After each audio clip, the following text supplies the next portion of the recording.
I didn't walk in on my now ex-wife in the act of cheating, but I was convinced it was happening. I used some software that captures keystrokes on her computer to get her password for an email account she didn't think I knew about when she went to the store one day. I logged into her email account and read the messages she'd been exchanging with the guy. I did this for months. Months went by and I was completely oblivious to the situation until about the last 2 weeks. Everything started spinning, both figuratively and literally. I was overwhelmed with anger, while at the same time desperately trying to deny that this was actually happening.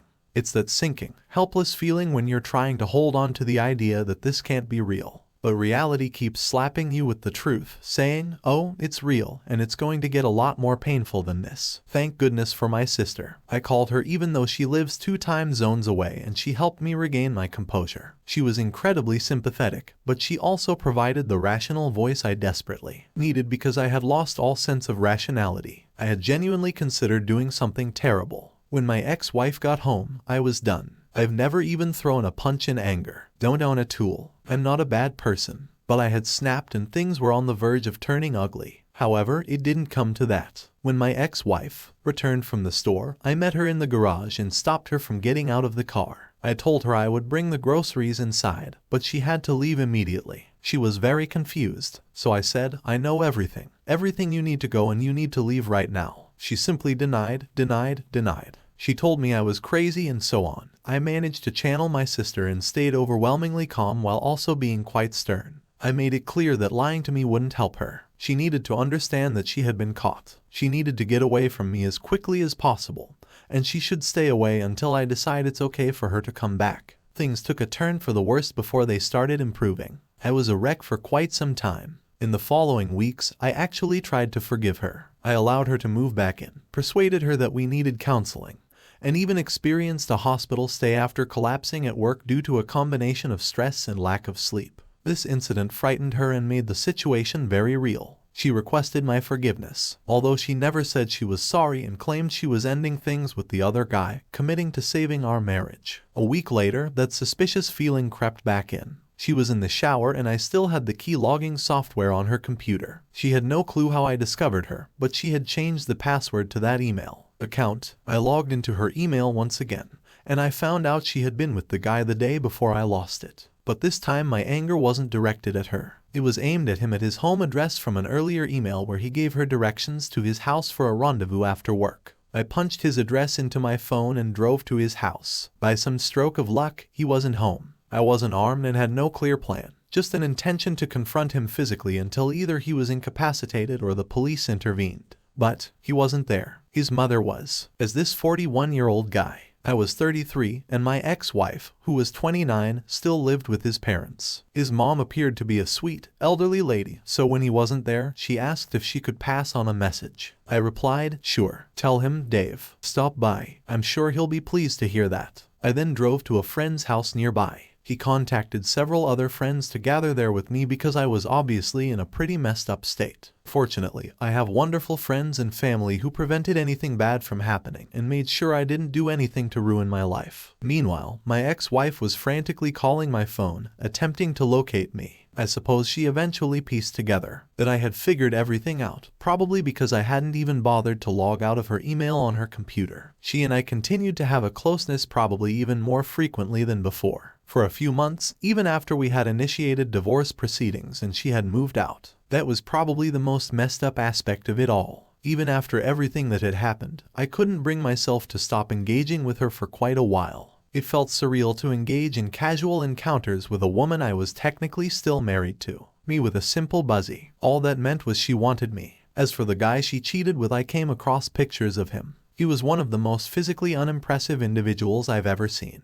Old, overweight, bald, and just looked like a spineless loser. But apparently he adored her and that's what she wanted. My guess is he was utterly inadequate in bed but satisfied her emotional needs. So she was finding emotional fulfillment with him while seeking physical gratification from me. This messed with my head even more. Most guys, myself included, might leap at the chance to have closeness. But when it's someone you love to betray you like that, it's emotionally devastating. Eventually, I came to realize this and decided to cut her out of my life. The last words I ever spoke to her were on the day of our divorce in the courtroom. So it's on the record, lose my number. I never want to hear from you again. I kept the house and I kept the dog. So in a way, I came out ahead about 6 or 7 months later. She texted me around 9 p.m. on a Friday. Her message simply said, "How are you these days?" I chose not to respond. I sat there contemplating how long it must have taken her to muster the courage to do that. She probably had the urge to text me for days at that point and finally worked up the courage to send that message. I hope the anticipation of her response tormented her, but she didn't receive the satisfaction of one. All of this transpired between September 2017, August 2018, which now feels like a distant past life. Since then, I've spent a significant amount of time on my own focusing on self-discovery. I've made substantial positive changes in my life, learning how to take care of myself, which in turn has made me better in relationships,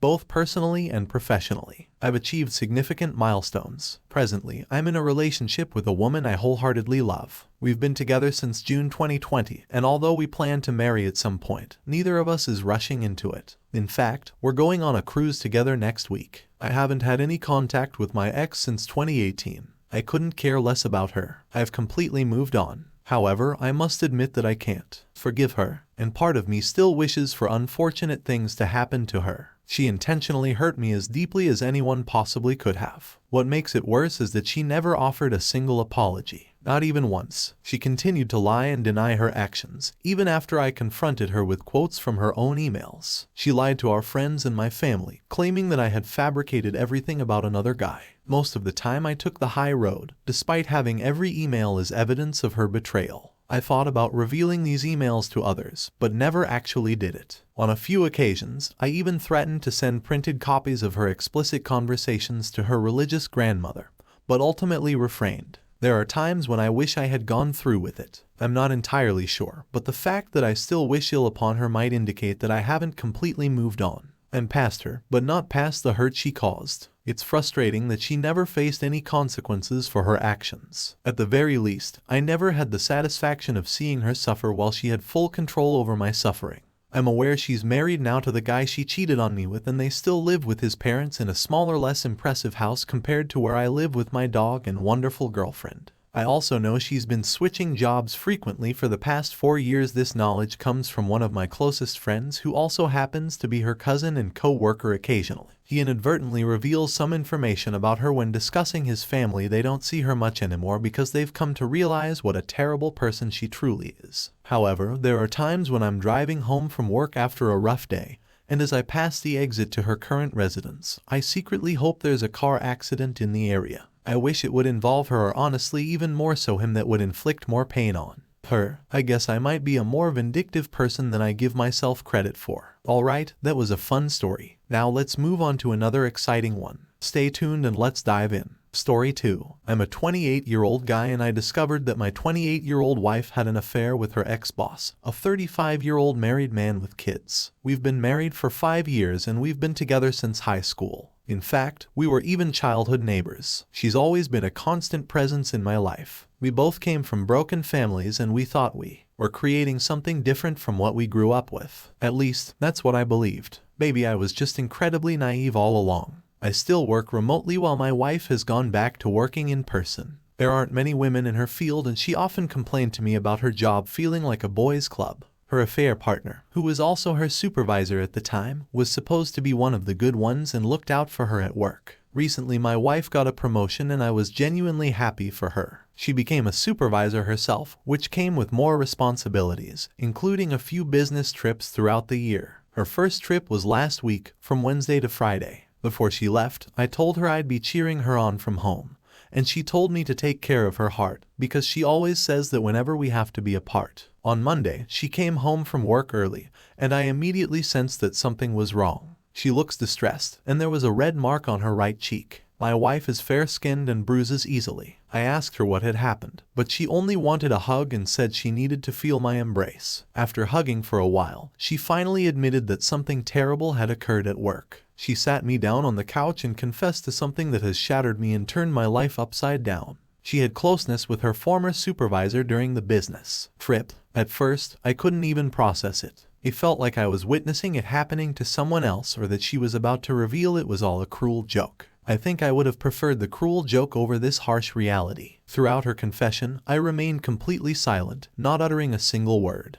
I was just in a state of shock. Cheating has always been a sensitive topic for me, as it is for many people. My own family was torn apart by an affair. My dad had. I was the one who discovered his infidelity and had to inform my mom. My relationship with my dad has never been the same since, as he blames me for ruining the family and has never forgiven me. My wife knew how deeply cheating affected me, as she had seen me cry over it when we were teenagers, and she had comforted me. And now she's done this to me, to us. To make matters worse, it turns out the man-wife found out about the affair and confronted her husband and my wife at their workplace. It turned into a big scene with employees and customers as witnesses. The woman called my wife white trash and even slapped her after the slap. Other employees stepped in and the woman was eventually escorted out of the building. My wife then called her older sister thief, who scolded her and insisted she needed to confess the affair to me, emphasizing that I deserved to hear it from her. Still, I remained silent, and she pleaded with me to say something. In that moment, all I could manage to say was that I needed her to explain what had happened during the trip. She recounted that, on the second day of the trip, she went out for drinks with the other team leads. As the night went on, the other team leads gradually left until only she and her former supervisor remained, and they ended up going back to his room to listen to music. He kept showering her with compliments, telling her how attractive she was and suggesting that if he were in my shoes, he wouldn't be able to resist her. He eventually kissed her. According to my wife, she felt overwhelmed and claimed she wasn't thinking clearly. However, she allowed him to continue kissing her, which escalated to him groping her, and ultimately they became intimate. I couldn't bear to hear more details, so I abruptly got up from the couch and told her to stop. She extended her hand toward me, but I moved away, instructing her not to touch me. She broke down in tears, offering profuse apologies and pleading for forgiveness. She kept emphasizing that it was the gravest mistake she had ever made, expressing self-loathing and wishing she could undo it. She repeatedly professed her love for me, insisting that she loved only me and that alcohol had clouded her judgment. I informed her that she needed to leave immediately, urging her to call her sister to come pick her up.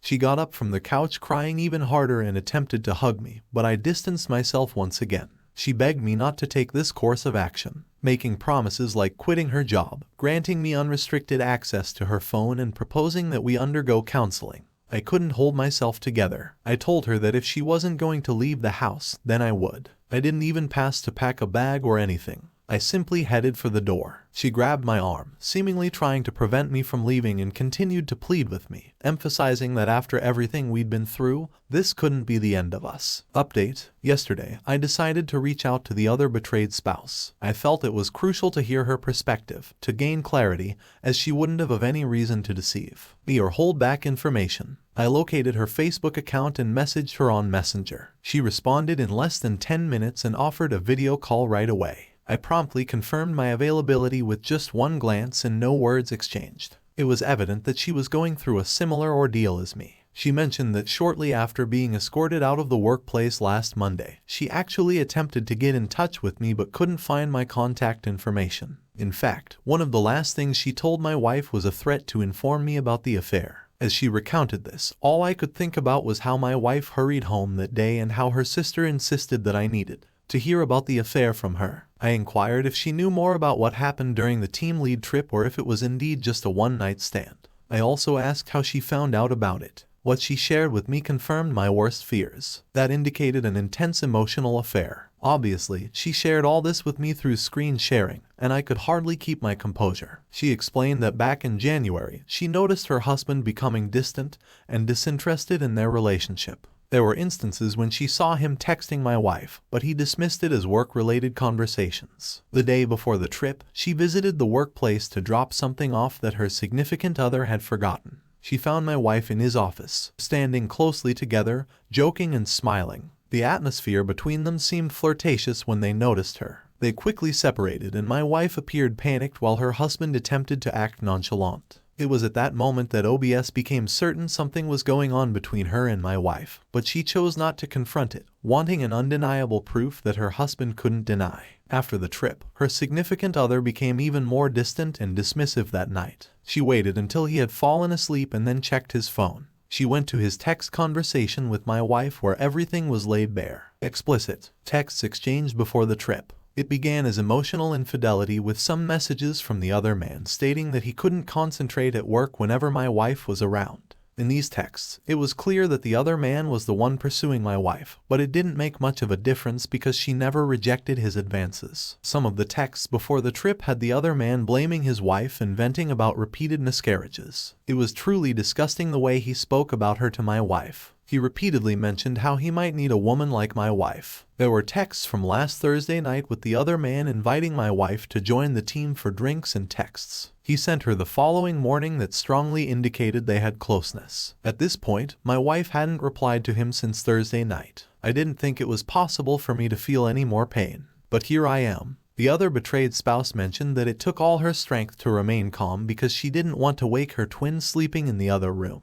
She decided not to wake her husband or confront him right away in her heart. She had already moved on from him, feeling that he had crossed a line that couldn't be crossed back. She confessed that she was angrier than she had ever been in their marriage, and she was determined to hurt him in the same way he had hurt her. So she put on a facade, pretended everything was normal, and waited until Monday to expose him at work in front of his colleagues, subordinates, and customers. She explained that this confrontation had been building up for a while. It happened by chance that my wife was at work that day, too. When the other betrayed spouse saw my wife with the other man and another co-worker, she decided to confront my wife as well. My wife attempted unsuccessfully to get her to calm down. The other betrayed spouse then mentioned that her husband had shown no signs of remorse, only anger at her public outbursts. I learned from her that the other man was fired the day after the confrontation. She also kicked him out of their house, and she shared that one of the most challenging aspects was explaining all of this to her twins. I understood this having witnessed my own mother do the same after my father's actions. She said this entire ordeal had revealed her husband's true character, despite her husband pursuing my wife. She believed my wife still played a role in the affair, and as a woman, she had no sympathy or respect for my wife. I reassured her that I didn't fault her for feeling that way. She had every right to surprise angry. She even apologized to me for her husband's involvement in the affair. I was momentarily speechless and then apologized for my wife's part. She mentioned that we were now both members of a club. We never wanted to join a club our significant others had forced us into. She inquired about my wife and me, and I informed her that I wasn't currently living with my wife. We wished each other the best, exchanged numbers, and left the door open for future conversations. Part of me felt a sense of satisfaction that the other man was losing everything. His job and his family, and perhaps he was experiencing suffering as well. However, I wasn't proud of that feeling. Simultaneously, I felt immense anger toward my wife for what she had done to us, for breaking our vows and for jeopardizing my health. We had love. After she returned from the trip and the post-trip, text suggested that protection may not have been used. I am aware that I need to reestablish contact with my wife to discuss the information provided by the other betrayed spouse and request a timeline update. Hello everyone, here's an update on the situation. I've been maintaining light contact with my wife. She texted me about her post-suspension meeting and an hour later informed me that she had been fired. She still appeared the same as on Sunday. She mentioned that she had completed the timeline and I told her I would come over tomorrow. She expressed that writing the timeline was one of the most challenging tasks she has ever undertaken. Second, only to our current separation. My mom offered to accompany me for support, clarifying that she wouldn't enter the house, but would wait in the car. I believe she was concerned about my well-being during the drive back. I accepted her offer and we drove to my wife's location. She was waiting for me inside with a 2-page document. She appeared anxious and I sat beside her on the couch, reminiscent of day. I asked her to read the timeline, which surprised her, evident by the fear on her face. We have always been in tune with each other, and her fear only intensified my anxiety. I explained that I needed her to do this for me, and after a moment she complied. He was crushing on day, equally crushing when I spoke to the other betrayed spouse. Devastating when my wife admitted to the emotional affair, and it remained just as crushing. Now, the timeline covered the period from when my wife was hired until today. It outlined how her friendship with the other man began, the workplace culture, and how the other man presented himself as different while he engaged in jokes with the guys. He didn't participate in the nonsense and maintained his department effectively. He started looking out for my wife, and went out of his way to ensure her work was acknowledged. A friendship developed and the other man began venting about his home life, with my wife becoming a supportive listener. He would inquire about her life and it seemed like he was probing. She shared details about her mother's relapse. He became more outspoken and venting, and she regrets not speaking up earlier. But her perception of a P as one of the good ones clouded her judgment. At work, co-workers teased her for being App's favorite among other things. She didn't share this with me because at the time I was dealing with issues involving my dad, and she felt her problems were insignificant in comparison, not wanting to burden me. Instead, she vented to AP, which kick-started the emotional affair, and now AP was privy to problems I knew nothing about learning. This was painful because we had always maintained open communication. There was nothing we couldn't discuss regardless of my own concerns. She was my top priority, and I would have been there for her. We were a united team. AP began flirting at work and via text messages, and she reciprocated. He mentioned an upcoming promotion and expressed his desire to ensure she was considered because she was one of the top employees. After the promotion, he hugged her, marking their first physical contact, and humorously suggested she could thank him later during a team outing for drinks. They separated to their own table where he vented about OBs and his children.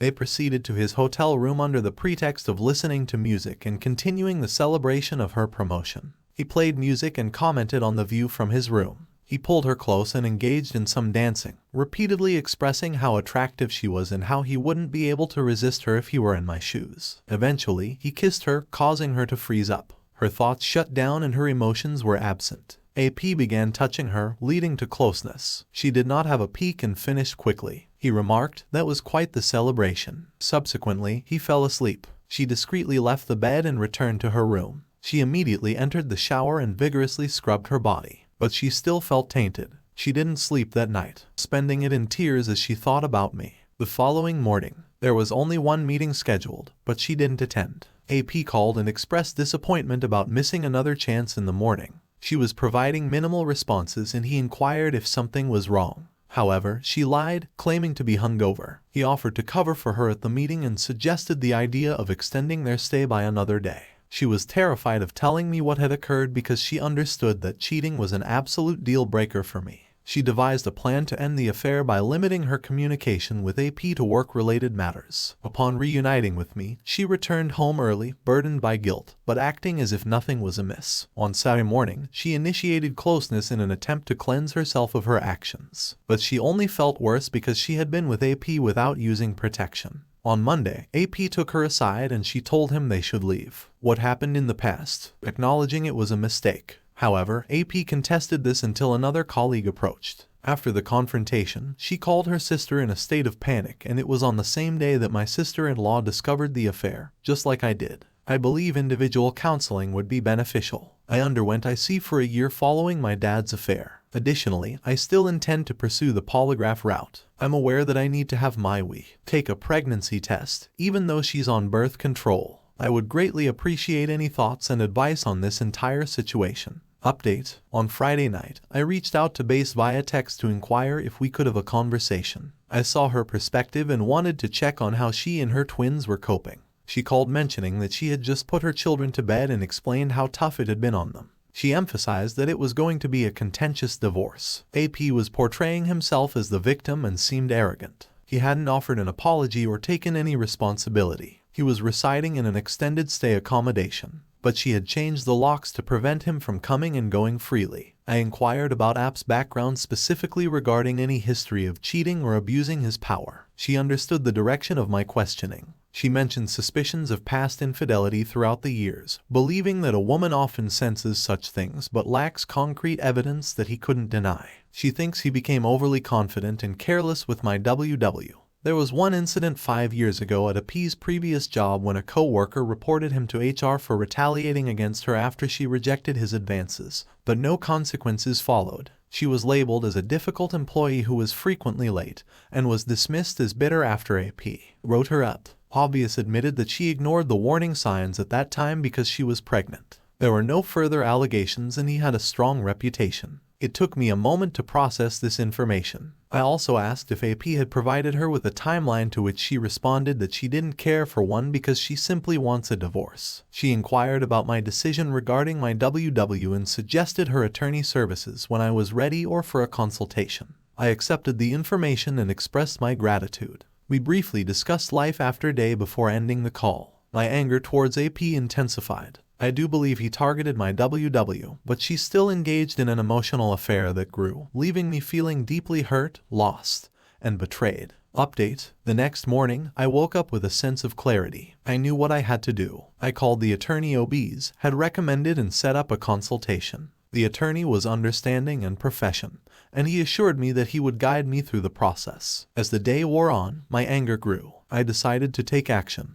I called the attorney and asked him to prepare the divorce papers. When they were ready, I felt a surge of emotions: anger, sadness, betrayal, all mixed together. I gathered all of my wife's belongings and stuffed them into trash bags. I placed them outside the house and sent her a text: "If you want your things, come get them now or they'll be thrown away within an hour." She was at the door. Her face was pale and her eyes were red from crying. I handed her the divorce papers without saying a word. She looked at them, her hands shaking, and then back at me. "Is this what you really want?" she whispered. I took a deep breath, trying to control the anger that was bubbling up inside me. "After everything you've done, after everything we've been through, you have the audacity to ask me that?" She broke down, falling to her knees and begging for another chance. She said she had no job, her savings were low and she had nowhere to go. She even tried to shift the blame onto her affair partner, saying he had pressured her into the affair. But I had heard enough. I said, "You need to take responsibility for your actions. Blaming someone else for your choices is cowardly," and closed the door behind her. The divorce proceedings were quick. My attorney had prepared everything meticulously, and within a few months it was all over. I moved out of our shared home and started a new life, obviously, and I continued to see each other and our relationship grew stronger with each passing day. We both had our scars, but we were healing together.